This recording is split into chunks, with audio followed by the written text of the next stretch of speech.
Hey everybody, it's Master Gallengeist here, bringing you my review of the latest episode of the Expanse Force Projection. And I overall enjoyed this episode, though the Laconian kind of part is starting to get kind of weird, especially with the introduction of this thing. However, most of the other parts are working in a better kind of unison. We are getting kind of Marco and Naros on kind of the back foot towards this end, and we do have a pretty cool kind of like fight sequence going on, and those are the parts that I pretty much enjoy. We do really get kind of also some kind of cool callbacks to certain characters from past seasons, and we also do get a really fucking convenient thing that kind of pops up with a problem that is actually even introduced in here. Now, granted, I usually don't like that kind of thing, and I'm kind of halvesies on it. I understand that because we've only got 6 episodes and this is episode 3, that you have to expedite certain things and speed up the process, though that doesn't really help me out in liking that something essentially gets pooped into somebody's hands like, hey, here's a very convenient solution. That could potentially also have ramifications that I was thinking about when people were experimenting with said shit before. So, what we're going to do is, since this usually kind of focuses, we got Laconia, we've got shit dealing with Earth forces on Earth and Mars forces on Ceres Station, and then we've got things going on with Marco and Naros and the Rossi. But let's actually do the Rossi bit. There's a little bit of Rossi bit that we need to get into first before we get into that whole shebang. So, on Laconia, we see that they are trying to pretty much institute schools and be like, hey, no matter where you're from, we're all Laconians now and all that shit. And that you should pay attention. She's like looking certain stuff up on her phone. Well, I call it phone, but her terminal. She's like, pay attention, blah, blah, blah, blah. Alright, cool. So, she's trying to figure out shit and be like, shit. The brother's like, hey, you want to play with me? He's like, I gotta go deal with some shit first. It's like, alright. And she kind of goes back to try and see what's going on with the birds and everything like that. Sees that they're gone. Finds the drone and sees that it's kind of fixed with some kind of weird blue thing. I'm thinking some things along the lines with potentially proto-molecule being used. And then she sees the little dog thing. It's like, yeah, okay. And they're like, okay. It didn't get poisoned from eating that bird. And evidently it didn't eat that bird. And instead, it's some kind of pet cemetery fuck-off thing that's kind of bluish as well. It's like, she's like, oh, yeah, you fixed him. And we also see another dog thing. And she's running to, like, tell her parents and all that shit. And I'm like, even as a kid, with the concept of death and everything like that, I would still be freaked out if anything that I had pretty much verified was fucking stone cold ass dead was popped up and moving unnaturally, and some dog thing had pretty much been like, yeah, I kind of did that. And it's like, I don't say this very often, mind you, when I'm talking about something, but if I saw something like that, whether as a small child about the same age as this girl, or as a grown-ass adult like right now, I think I would shit myself. Like, what? And of course, the pet cemetery thing has to be taken a step further, because she then goes home to be like, hey, guess what? And like her parents are like sad and everything, and we see that. Listen, I'm not trying to make fun of this, but again, we have expediting a weird certain ass shit, and her brother's dead. I'm like, I went from 0 to 100 real quick. I don't find the situation that her brother died funny, because I'm a brother, I got a sister. I wouldn't make fun of that situation either. But as a story, as we're progressing, it's like, oh, look, this thing that was dead is back. Oh shit, my brother's dead. I wonder what's going to happen with this. Spoiler alert, hide your fucking tendons. Okay, what I mean by that is, like, in the Pet Cemetery movie, this little kid, spoiler alert, dies. So then, the thing is, he had also had an animal die, buried it in the Pet Cemetery. It came back as like, I'm a fucking zombie-ass thing. Fuck you, man. It's pissed off, and it's like, whatever. His kid pretty much gets killed by a tractor trailer, and it's a little kid, taller kid, and then he does that, and it's like, hey, at first it's alright, and it's like, I am a dead thing, and I'm going to fucking make other dead things, and fucking cuts Herman Munster's fucking tendons. I know that sounds like a weird-ass sentence, But that's the vibe I'm getting, man. I am like, I'm almost expecting. All right, so next episode on Dragon Ball Z, we're gonna see this little girl pretty much take her brother's body and be like, "Hey, fix him." I'm just expecting him to be some kind of Borg-like weird proto-molecule thing, being like, "Resistance is futile." Fuck! We've got bigger problems than like poison in an ecosystem. Well, that has escalated quickly, hasn't it? So, I don't mind these portions. However, we don't have the time to adequately do this shit. I understand they're probably setting up for the sequel series in the movie that we have been confirmed to have because they had to work out deals and stuff like that, and it's part of the deal and all that. So I'm like, okay, this is probably going to become important later. However, you need to really fucking work on how this executes because it's coming off not well to me, at least in my opinion. Because I'm finding it more weird and annoying because there's other stories and other characters that I want to see, and this is taking up valuable real estate time on that. I'm like, okay. Where I would rather have had a centralized on Laconia for its own kind of mini-series or whatnot, and get this all kind of done, because otherwise they have shrunk it down to be like, we gotta get as much of this plot in as possible. So we gotta see an animal get killed, we gotta see a thing get broken, we gotta see this animal thing kind of fix this shit, we gotta see her brother, well, not even see her brother die, just have him fucking get fucking tanked like ain't nobody's business, and then have those repercussions. So we'll kind of see what's going on with that. So let us get to the more interesting kind of stuff. So, the joint task force of the UN forces and the Martian forces go to Ceres Station and they see nothing of the Free Navy. They're trying to find heartbeats. They send in a tactical team to kind of ascertain what's going on, but they just find most of the Belters on Ceres Station, and they're just they of course find the leader woman that had pretty much been being like, "Hey Marco, we need fucking food," and he's just like, "I don't give a fuck. I don't give a fuck." That's his attitude throughout the whole thing on that. I'm like, you don't be giving a fuck when people are like, "I can't eat," and they're like, and he's like, "We will crush the innards." It's like, that doesn't feed me, bitch.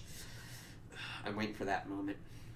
So, Avasarala pretty much has an interrogation thing going on, even though she's telling her people to be like, "Don't be a douche. We've pretty much been set into a trap here." Ceres Station has about at least 3 weeks of supplies left, and the thing is, Avasarala has been put into an actually pretty good trap by Marco. The thing is, Marco doesn't give a shit about anybody but himself. He is a self-centered douche canoe, cockwomble-ass motherfucker, and doesn't give a shit about these people. Which is kind of funny since he's trying to be built up as this Belter Messiah-ass dick shit, and it's like, hey, fuck you. So it's either the UN and Martian forces leave them to fucking die, which is going to be very problematic no matter what, because then that draws everybody to Marco's side, even though he let them there with no food anyway. Well, not no food, but limited ass supplies. Or they get bogged down here trying to feed these people.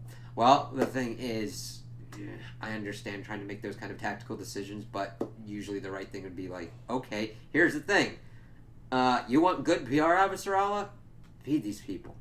Okay, you might think it's okay, you're letting Marco get away and do his shit. Well, yes, he's won that battle. However, winning the war is getting supplies to Ceres Station, showing the Belters that you don't want to kill each and every one of them, and being like, "I'm sorry about how we pretty much fucked you over, and we will try to do better and help you out because you need food, and we've got food as well, even though they've got limited food as well," because we even see that with other characters talking, mainly within Drummer's whole little thing. We have a little tip there. So then we also see that the journalist lady is sent, and we see her kind of walking around, seeing what's going on with the Belters. Tries to talk to this one kind of dude with a cat. We see that she had interviewed Anna, the one character that we've seen in season 3, I believe she had most of a prominent role in, and that was kind of cool to see that callback, because she's explaining what's going on, how when in hard times it does get harder to come together, but that's when it's the most important too. It's very good.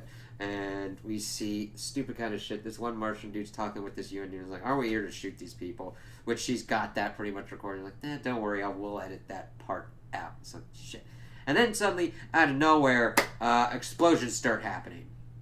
Now, if we had had more time, I could understand this. We would have had, like, maybe 2 episodes to have a build-up to have, like, the weird kind of Free Navy insurrectionist kind of thing going on. However, we haven't had them do anything overtly harmful to the Belters other than providing aid and probably trying to ascertain who still has Free Navy connections and would be a threat to the forces that they would have doing the aid to the Belters.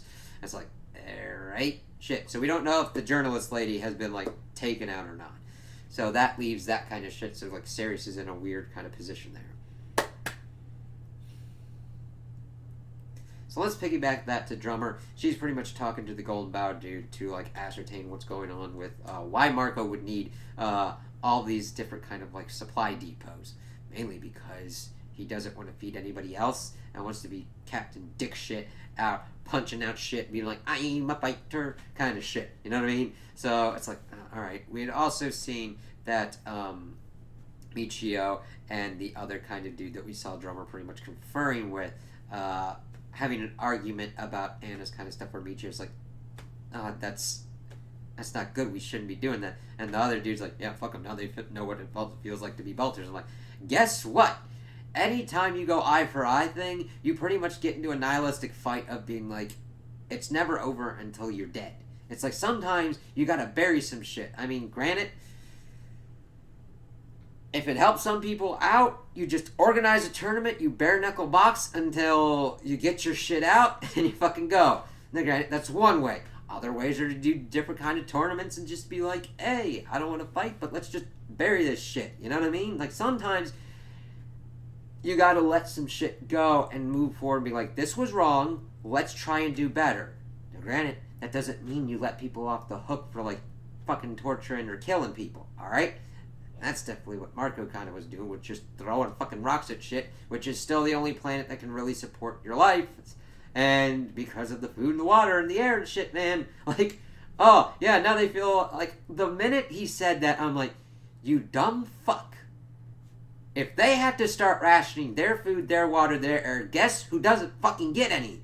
You, my broski. So try and suck hard vacuum and get how much, like, nutrients and water and minerals and all that kind of shit you can get from that. Guess what? Ain't gonna get shit, bro. So it's that eye for an eye of, like, I'm gonna spite everything of myself to say fuck you to those people. It's like, alright, cool. So when I see your dead body at the end of this season floating in the vacuum, I'm gonna be like, that's the consequences of your actions. But Drummer then gets it under control and like, hey, stop. It's like a difference of opinion, whatever. And of course the dude's like, oh, I can see why you want that one off your ship. It's like, bro, if you want to take the tactical thing of like, I will fuck your shit up completely and utterly, even if it puts me in a death position, you're gonna be in for some rude awakenings. So Drummer is pretty much trying to figure out what's going on and what to do with Marco's kind of supply lines. Alright. That's pretty much where her stuff ends off. Now we dive into the Rossi's stuff. Alright. First kind of major bit we get is that Holden decides to allow Peaches, well, not allows, but decides to bring her up more into the roster of the crew and have her hold watch. She's like, I've never kind of done that before. It's fine. It's easy. You just watch it. If shit gets crazy, you call us in. And then she kind of gets into her spiel about like what's going on with her mods and why she throws up, mainly because the first person she killed was really nice and didn't deserve it, and that she thinks that that's kind of a reaction that she has for it. And Holden's like, I get that. You got those things to kill us, kill me. We all got regrets. No problem. And I'm like, yeah, Holden. And Peaches really appreciates that, and then, of course, takes the watch. We then also get 2 really good scenes with Amos and Bobby, where Amos is eating the food and is like, oh, what did you get here? It's like, probably like, I think your suppliers gave us the bottom of the barrel. It's like, oh, yeah, they really did here. And it's really great because you haven't really seen Bobby and Amos interact, and this was just fucking peak gold shit here. This is good-ass Expanse shit here that I really like because you learn a lot about characters when they're interacting with other characters. And here, it's cool to see Bobby and Amos kind of like sharing their experiences and understanding each other by just asking questions and just shooting the shit. This is the shit that I watch for, man. Like, you get the good character stuff, driving the good plot, and just like, you got that kind of wheel moving and grooving. And she's like, yeah, what do you usually like look for, like stations and like Sarah station? Like, noodle shop's pretty good. Brothels are pretty good and everything, bars and all that. And she's like, anything else you kind of look for? And he's like, nope. It's just like, he's like, Amos is great. And then she's like freaking out over the food. She's like, oh God. And he's like, yeah, that aftertaste sneaks up on you, doesn't it? As he's just eating it without a problem. I'm like, I fucking love Amos. I mean, he is a great character because even though he's done stuff that I do not agree with, he has tried to make himself better and use those experiences to be a better person and to help other people be better people as well. Example, Peaches. Let's see. Then they're pretty much kind of like doing some kind of stuff, trying to like prepare for what's going on. And then he's like, somebody's sending me some fucking weird ass messages. Looks up and it's Prax, Dr. Prax, that we had seen when he was like linked up with the protomolecule and his daughter and everything. Because we had seen that a researcher on Ganymede was killed because they thought that they were like collaborating with the Inners or whatnot. This is important because we find out through Prax that through his long-winded explanation, which Amos is like, don't worry, he'll get to the point. I love it because, again, it's showcasing his character development and how he is friends with Prax. And he's like, don't worry, he's a good guy, he'll get to it. And he's getting through all the sciencey drama. He's like, hey, they were researching crop yields by utilizing the protomolecule, which, by the way, even though that's helpful to pretty much be able to like mass produce food in a short amount of time because of everything that's been going on, this would conveniently help out stuff with both the Belters and Earth with all the devastation that's been going on. So it's kind of a convenient thing, but it's also like, okay, they're actually utilizing the protomolecule shit. And I'm like, even though it's fast, I'd be like, you still don't even fully understand what the protomolecule does, so that's just as kind of fucky as like going to another planet and not knowing what's kind of going on. Granted, again, we're like at a condensed time frame and we're trying to speed stuff up, so here's a solution that Amos sends off to Chrissy, and we have a little thing. He's like, man, you're the only one that calls her that. Yeah, to her face. And Amos doesn't give a shit. He's like, yep, I fucking do what I do, man. And it's just like, yeah, that's a good way to do it. Right. So those are some really good bits that I really wanted to hammer in on. We also get to Marco Nars. He's jamming with his feet. I'm like, yeah, I'm fucking doing my shit. And then they're watching the news, and people are, Philip's like, they're calling us cowards and shit. He's like, who gives a shit what they think? I do what I do. We're here, we're home in the dark. It's like, oh, so you don't have any fucking plan. You're just a dog off a leash fucking racking and tacking shit, right? And Philip is just like, oh God. He's like, oh, it's good that you feel for these people and everything, but we're out here, we're fighters. This is our home, the darkness. It's like, you really are a crazy, stupid bastard. And Philip is just like, shit, man. So they're pretty much trying to get to Medina Station because, well, reasons. Towards the end, we also get this thing that they're creating, I think, new kinds of crafts or whatnot that would be pivotal and kind of like changing tactics and whatnot. But the thing is, with Amos shooting off that food thing, that is a tactically powerful move that would pretty much annihilate Marco and Nars's support base. Because if you can get Earth supplied enough, and then if Earth is just like, you want to, like, here would be the smartest tactical move for Earth and Mars. You use that shit to pretty much get your supplies on lock. Then you just fucking start giving that shit out and make sure that, like, hey, Belters, you don't work with the Nars? Here's your shit. No strings attached, just fucking go it. Like, then you're just like, they're giving us food. That dude's just giving us trouble. Fuck that dude. He left that place. Fuck that dude. He left Sarah Station, the supposed Belter capital, and they actually gave us food. Now, granted, they should be for what they've been doing and fucking over the Belters. So there would still be some resentment, but I mean, you know how much PR you'd be if you just be like, you know what, we'll work it out, we'll get you guys your food and everything. That would pretty much fuck his shit up. And that becomes important as we go on.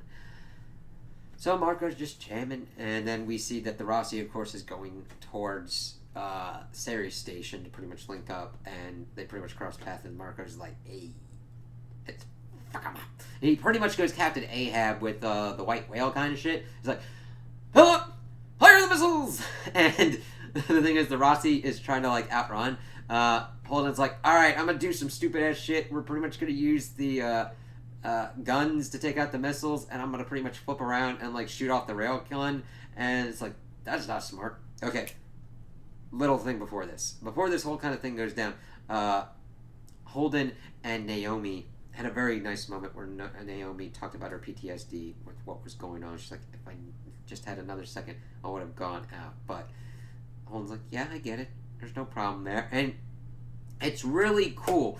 I like that they're able to be so comfortable with each other, and Holden's like, yeah, I understand that. Like, granted, we were in a sensitive mission, but he doesn't berate her for it. You need to get over and get through these and understand how, like, this person is perceiving that kind of stuff. And he just goes, well, and is like, all right, I just want you to look at these kind of, like, things that Bobby's able to kind of figure out. And she's able to recognize that there's a pattern where essentially there are holes opening up in the ring gates and swallowing these motherfuckers, and they would, like, go in a certain kind of pattern, but she doesn't quite have the thing going on. But he was pretty much using it to distract and get actual actionable information from that. That's, of course, when Marco's like, ah, shit, everybody gear up, suit up, we got fucking Marco on our ass. And they take out one of the ships. She's like, fuck that shit, Philip, fire! And he's like, alright, like, trying to shoot off the missiles, and Bobby comes up and pretty much, hey, give me the controls for it, we'll take this kind of stuff out.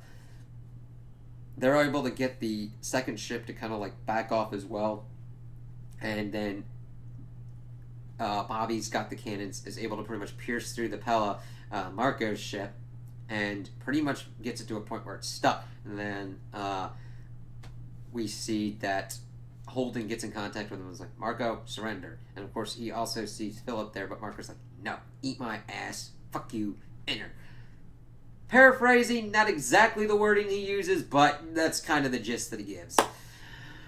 Well, we then see Bobby's like, fuck this shit, I'm taking this shot. So she shoots a missile, but it doesn't explode. It's like, fuck, done. See, they had a little argument where Holden wants to capture Marco rather than martyr him. And I could see a lot of people being like, that is a stupid tactical move, Holden. However, I think that has more merit than it doesn't. The thing is, for stupid reasons, Marco Inaros has been built up as a legend by bloodying Earth with the rocks and everything, and so you kill him, you solidify his legend. It is a tactics and PR move. So Holden is the one that pretty much turned off and made sure that that missile didn't blow up. And actually, after you see the consequences of what goes on here, Holden made the right choice, because Marco's being a stupid motherfucker, and we see that his crew and even his son starts to understand that it's going to spin out of control, and he's going to make some kind of stupid move. Now, normally you're like, okay, I understand, he is a problem, he is an active threat, you take him out. However, he still has strong enough of a supporter base, even though I don't understand why. I mean, he just stupidly got lucky and threw some rocks at Earth, and they hit. And they cause mass devastation. Tactics that does not make you a, genius. He couldn't even figure out, and didn't want to figure out, the supply lines for most of the belt. He has not done any kind of, administrative work that even Fred Johnson has done with the OPA to even get that shit out. So, honestly, you just need to back Marco Inaros into a corner for him to self-destruct and fuck everything up, which you kind of start seeing here, because the Rossi gets away and the Pella gets away, and we see that Philip is like, he calls on Philip as the one who fucked up, and he's like, I fired the missiles. Granted, I understand that you've only got so much control over it, but he's like, I pushed the button, I fired the missiles, and You chose this. We didn't have to make this fight. We didn't have to do this.